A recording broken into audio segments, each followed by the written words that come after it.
मित्रांनो, वाळवंटात राहणाऱ्या उंटाला जर तुम्ही बर्फाळ प्रदेशात नेलं तर काय होईल, असा सध्या एक व्हिडिओ सोशल मीडियावरती व्हायरल होत आहे। व्हिडिओ नक्की काय तो पुढे बघा आणि चॅनलवरती नवीन असाल तर सबस्क्राइब जरूर करा।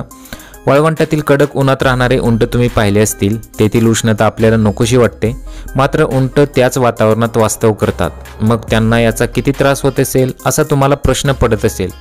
जर कधी अशा वातावरणातून ते बर्फाळ प्रदेशात गेले तर त्यांना तेथील थंडी अनुभवताना कसे वाटेल, हेच दाखवणारा एक व्हिडिओ व्हायरल होत आहे। व्हायरल होणाऱ्या व्हिडिओमध्ये एक उंट बर्फाळ प्रदेशात असल्याचे दिसत आहे। हा उंट पहिल्यांदाच बर्फाचा अनुभव घेत असल्याचे व्हिडिओमध्ये दिसत आहे। व्हिडिओचे कॅप्शन लिहिले आहे की बर्फाचा अनुभव घेताना हा उंट खूप आनंदी आहे, आनंदाने उड्या मारू लागतो। तर हा असा व्हिडिओ त्याचा सोशल मीडियावरती चांगलाच व्हायरल झाला। बर्फ पाहून आणि थंडीचा वातावरणाचा अनुभव घेऊन हा उंट खूप आनंदी असल्याचं इथं दिसत आहे। नेटकऱ्यांच्या चांगलेच इथे मनं जिंकलेली आहेत।